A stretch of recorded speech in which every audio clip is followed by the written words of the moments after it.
podcast de l'article de Mustapha Sehimi publié sur lodigi.ma. L'auteur a intitulé son article « ONU/Sahara marocain, et maintenant ?» Il commence son article ainsi. Pas besoin d'être grand clair pour relever que l'on attendait avec sérénité la résolution 2654 du Conseil de sécurité en date du 27 octobre courant sur la question du Sahara marocain. Le ton avait été donné par le secrétaire général de l'ONU, Antonio Guterres, dans son rapport présenté une dizaine de jours auparavant devant cette même haute instance onusienne.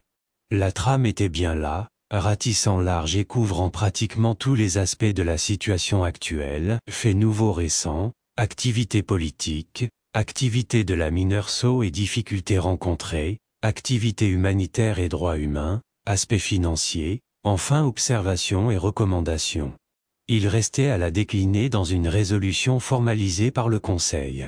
Les termes de référence ont changé aujourd'hui. Ainsi depuis 4 ans, un cadre négociatoire a été mis sur pied avec un format de table ronde de 4 parties, Maroc, Algérie, Mauritanie, mouvement séparatiste. Il a d'ailleurs conduit à 2 agendas, en décembre 2018 et mars 2019 à Genève. L'auteur poursuit son article ainsi. Le nouvel émissaire personnel du secrétaire général de l'ONU, Staffan de Mistura, entré en fonction le 1er novembre 2021, n'a pas d'autre feuille de route que de s'employer à relancer ce processus sur ces mêmes bases et à arrêter avec les mêmes parties une 3e table ronde. Tout cela pour quelle finalité ? Le Conseil de sécurité insiste bien sur le fait qu'il s'agit de conduire à une solution politique inscrite dans la durée, dans un esprit de réalisme et de compromis. Depuis près d'une vingtaine d'années, il n'est plus question de référendum dans les résolutions du Conseil de sécurité, cette opération étant inapplicable et partant caduque. Au demeurant, l'autodétermination dans le cadre de l'initiative marocaine d'avril 2007 est aussi une expression référendaire dans la pratique onusienne. Continuellement, depuis cette date, soit 15 ans, celle-ci a toujours été qualifiée par le Conseil de sérieuse, crédible et réaliste. Plus encore, elle est prééminente d'ailleurs, il n'y a rien d'autre sur la table de négociation. Soutien massif au Maroc. Un autre paramètre pèse de plus en plus de tout son poids sur ce dossier. Référence est faite au soutien massif de puissances importantes et influentes, ceux de l'administration américaine depuis septembre 2020, de l'Allemagne et de l'Espagne, depuis le début de cette année ainsi que d'autres pays d'Europe et d'autres régions. Un soutien attesté par le fait que plus de 84% des États membres de l'ONU ne reconnaissent pas l'entité fantoche de l'ARA. Sans oublier la trentaine consulats généraux de pays, dont 23 africains à Dakhla, 18, et à La Aïoun, 12. Sur ces bases-là, la résolution 2654 du Conseil de sécurité a mis en exergue 2 exigences à déployer instamment, pour créer ces conditions favorables à une reprise du processus. La première a trait au fait que le groupe séparatiste du Polisario a été pratiquement sommé de mettre fin aux multiples obstructions entravant la liberté de mouvement de la MINURSO dans sa zone de mission, à l'est du mur de sable, obstacle au réapprovisionnement des observateurs, ravitaillement. L'auteur précise ainsi. Le Conseil a tenu à exprimer aussi sa vive préoccupation à cet égard de même que pour ce qui est de l'acheminement de l'assistance alimentaire aux populations séquestrées dans les camps Tindouf. Des ONG internationales, et même un organisme ad hoc comme l'Office européen de lutte antifraude, ont confirmé et dénoncé les détournements continus de celle-ci.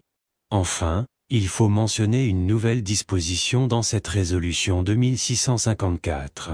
Elle souligne que le Conseil appuie et renforce sa demande de l'enregistrement des populations des camps de Tindouf. Or, l'Algérie refuse depuis plus d'un quart de siècle ce recensement en violation des dispositions des instruments internationaux et en particulier de la Convention de Genève de 1951 sur les réfugiés. Les quelques 40 000 réfugiés à Tindouf sont sans titre, sans protection alors qu'ils ont droit à ce statut, pour peu que cette qualité soit établie sur des critères probants. L'auteur ajoute ainsi.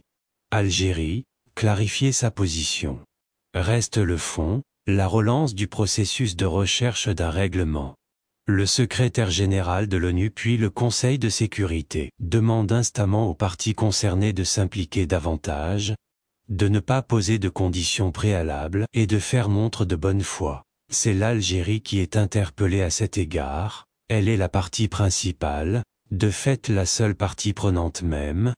Elle est tenue de clarifier sa position et de laisser de côté les rhétoriques et les incantations habituelles au profit d'une responsabilité conséquente marquée du sceau de la flexibilité et du réalisme.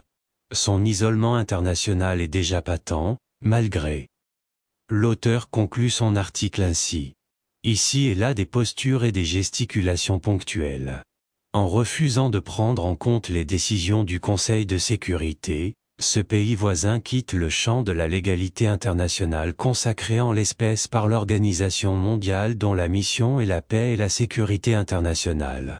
S'il en était encore ainsi à terme, le Conseil de sécurité ne manquera certainement pas d'en tirer toutes les conséquences lors de sa réunion informelle de la fin avril 2023. Rédigé par Mustapha Sohimi et lu par l'intelligence artificielle de l'Odigi Media. N'oubliez pas de télécharger notre application l'Odigi Mobile sur Android et iOS et de vous abonner à notre chaîne YouTube l'Odigi TV si vous souhaitez être au courant des dernières actualités, podcasts et émissions télévisées.